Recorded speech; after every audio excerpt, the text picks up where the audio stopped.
ജയിലിനകത്തായാലും പുറത്തായാലും രാജ്യത്തെ സേവിക്കുന്നത് തുടരുമെന്ന് ഉറപ്പു നൽകുന്നു കേജ്രിവാൾ. ജീവിതത്തിൽ ഒരുപാട് കഷ്ടപ്പെട്ടിട്ടുണ്ട്, അത് തുടരുമെന്ന് എനിക്കറിയാം. ഭാര്യ സുനിത കേജ്രിവാളിന്റെ സന്ദേശം വിശദമായി വായിച്ചു. आगे भी मेरी जिंदगी में बड़े बड़े संघर्ष लिखे हैं, इसीलिए ये गिरफ्तारी मुझे अचंभित नहीं करती.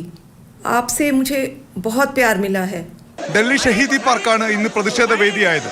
പഞ്ചാബ് മുഖ്യമന്ത്രി ഭഗവത് മാനിന്റെ നേതൃത്വത്തിൽ AAP ആദ്യം പ്രതിജ്ഞയെടുത്തു. ഏകാധിപത്യം അവസാനിപ്പിക്കാനായി പോരാടും. പിന്നാലെ മാർച്ച് നടത്തി റോഡിലേക്ക് ഇറങ്ങിയ മന്ത്രിമാർ ഉൾപ്പെടെയുള്ളവരെ ഇന്നും പോലീസ് ബലപ്രയോഗത്തിലൂടെ നേരിട്ടു.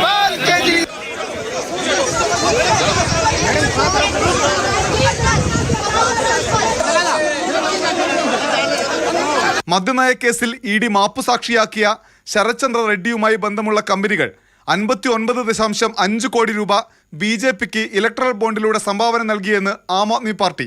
ഇതിന്റെ തെളിവുകൾ പാർട്ടി പുറത്തുവിട്ടു. അറസ്റ്റിലായി ഒരാഴ്ചയ്ക്ക് ശേഷം ആദ്യഗഡു പണം നൽകിയ റെഡ്ഡി പിന്നാലെ മാപ്പുസാക്ഷിയായെന്നും അതിനുശേഷം വീണ്ടും BJPയുടെ അക്കൗണ്ടിൽ കോടികൾ എത്തിയെന്നും AAP.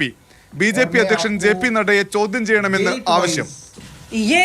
मनी ट्रेल शरद चंद्र रेड्डी की कंपनियों द्वारा दिया गया इलेक्टोरल बॉन्ड्स में भारतीय जनता पार्टी के बैंक अकाउंट में पैसा. കേജ്രിവാളിനെ ED വിശദമായി ചോദ്യം ചെയ്യുകയാണ്. കേസിൽ നേരത്തെ അറസ്റ്റിലായ പ്രതികൾക്കൊപ്പമിരുത്തിയും ചോദ്യം ചെയ്യും. നീതിപൂർവമായ വിചാരണ കേജ്രിവാൾ അർഹിക്കുന്നുവെന്ന് ജർമ്മൻ വിദേശകാര്യ മന്ത്രാലയം അഭിപ്രായപ്പെട്ടു. മാതൃഭൂമി ന്യൂസ്, ഡൽഹി.